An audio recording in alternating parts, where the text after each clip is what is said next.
Hi hello welcome to my channel. இன்றைக்கி ஒரு snacks item தான் நம்ம சேனலில் பார்க்க போகிறோம். அதை எப்படி பண்ணலாங்கிறத பார்க்கலாம். ஸோ அது ரொம்ப சிம்பிள் தான், ரொம்ப ஈஸியாகவும் பண்ணலாம்.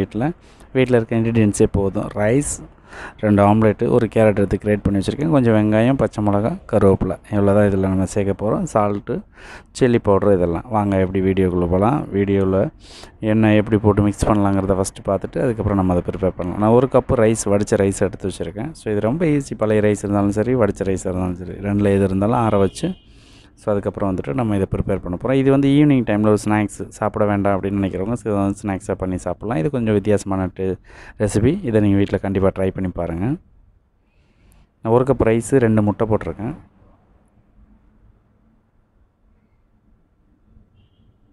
ஸோ ஆம்லேட்டுக்கு அளவு நான் கொஞ்சமாக வெங்காயம், பச்சை மிளகா, கருவேப்பிலை 3 கட் பண்ணி வச்சுருக்கேன். இப்போ நம்ம பச்சை மிளகா ஆட் பண்ணியாச்சு. இதுக்கப்புறம் ஒரு வெங்காயத்தை எடுத்து நான் கட் பண்ணி வச்சுருக்கேன். ஸோ அந்த வெங்காயத்தை நான் போடுறேன். இந்த மாதிரி நீங்கள் ஆம்லேட்டுக்கு மாதிரியே கட் பண்ணி வச்சுக்கோங்க. அதை இதில் ஆட் பண்ணிக்கோங்க. அப்புறம் ஒரு கேரட் எடுத்து நான் பார்த்திங்கன்னா நம்ம அந்த கேரட் துருவல் பண்ணுவோம் இல்லைங்களா. ஸோ அந்த மாதிரி நான் துருவல் பண்ணி எடுத்து வச்சுருக்கேன் 1 கப்பு. அதையும் இதில் ஆட் பண்ணியாச்சு.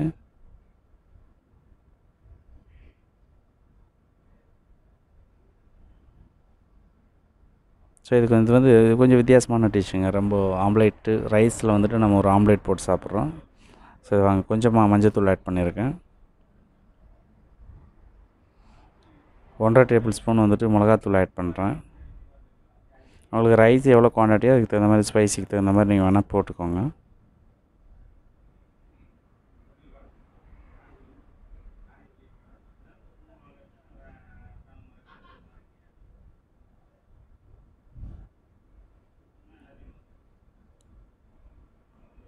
Cornflour 1 spoon.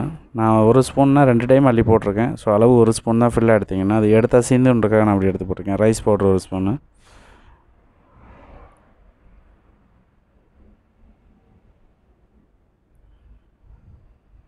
ஸோ இதுக்கு மேலே நம்ம என்ன ஆட் பண்ணுறோன்னு பார்த்தீங்கன்னா, கொஞ்சமாக இதுக்கு தேவையான அளவு நம்ம உப்பு போடுறோம். ஸோ சால்ட்டை ஆட் பண்ணிக்கோங்க. ஏன்னா உப்பு எவ்வளோ தேவையானங்கிறத பார்த்துக்கிட்டு அதுக்கப்புறம் செக் பண்ணிட்டு கூட நீங்கள் திரும்ப போட்டுக்கலாம்.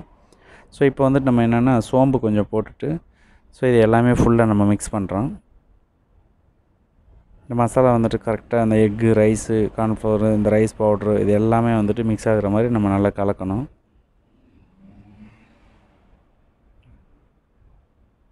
இது வித்தியாசமான ஸ்நாக்ஸுங்க. ட்ரை பண்ணி பாருங்கள். நீங்களே அசந்து போயிருவீங்க. அந்தளவுக்கு செம்ம டேஸ்டியாக இருந்துச்சு.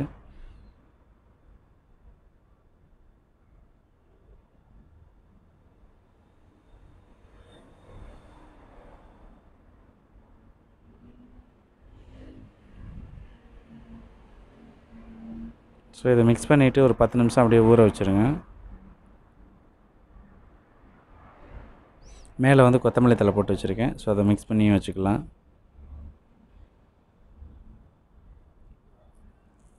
ஸோ இதை 10 நிமிஷம் ஊற வச்சதுக்கப்புறம் பார்த்திங்கன்னா நம்ம ஒரு தவா எடுத்து வச்சுட்டு ஆயிலை போட்டுக்கோங்க. ஆயில் காஞ்சதுக்கப்புறம் இதை இப்போ நம்ம எப்படி ஊற்ற போகிறோம் அப்படின்னு பார்த்திங்கன்னா, சின்னதாக நம்ம ஆம்லேட் சைஸில் தான் இதை போட போகிறோம். ஏன்னா ரொம்ப பெருசாக போட்டோம்னா அது ஸ்நாக்ஸு 2வது குக் ஆகணும். ஸோ அதுக்காக பார்த்திங்கன்னா கொஞ்சம் லேட் ஆச்சுன்னா இந்த மாதிரி அந்த ஃப்ளெக்சிபிள் வந்துடும் நமக்கு.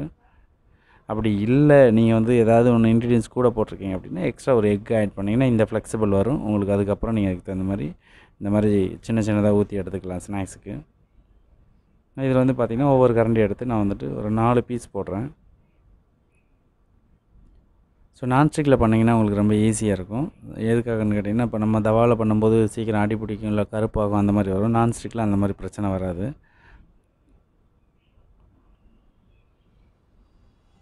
இதை ஸ்லோ ஃப்ளேமில் வச்சு இப்படியே குக் ஆகட்டும். சுற்றி ஆயில் போட்டுக்கோங்க.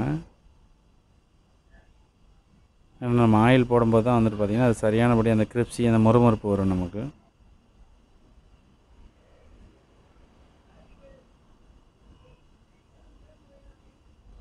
வித்தியாசமான டிஷ், ரொம்ப நல்லா இருந்துச்சுங்க. குழந்தைங்க வீட்டில் ரொம்ப விரும்பி சாப்பிடுவாங்க. ஸ்கூல் போயிட்டு வர குழந்தைங்களுக்கு ஈவினிங் டைமில் ஸ்நாக்ஸ் கேட்கும்போது நம்ம 2 முட்டையை வச்சு ரைஸோடு போட்டு கொடுத்துடலாம். இப்போ ரைஸும் தனியாக ஒரு ஆம்லேட்டும் போட்டு கொடுத்தா குழந்தைங்க சாப்பிட மாட்டாங்க, விரும்ப மாட்டாங்க. ஸோ இந்த மாதிரி சின்னதாக நீங்கள் குட்டியாக போட்டு கொடுத்தீங்கன்னு வச்சுக்கோங்களேன், குழந்தைங்க ரொம்ப விரும்பி சாப்பிடுவாங்க. வீட்டில் ட்ரை பண்ணி பாருங்கள்.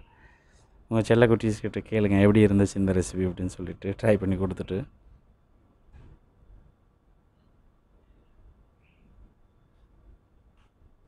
ஸோ இது வந்து பார்த்திங்கன்னா இப்போ ஆம்லேட் அளவு நம்ம குக் ஆகிடுச்சு. பார்த்திங்கன்னா ஒன் சைடு ஃபுல்லுமே வெந்துடுச்சு. அதே மாதிரி அந்த சைடும் திருப்பி போட்டுக்கலாம். ஒன் சைடு லைட்டாக குக் ஆகட்டும்.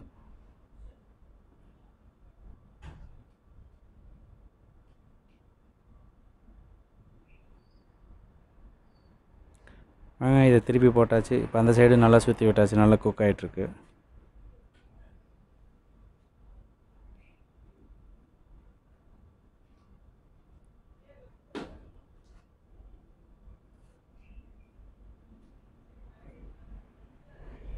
நம்ம பார்க்குற ரைஸ் ஆம்லேட் வந்து சூப்பராக ரெடி பண்ணிட்டோம். ஸோ வாங்க டேஸ்ட் பண்ணி பார்க்கலாம்.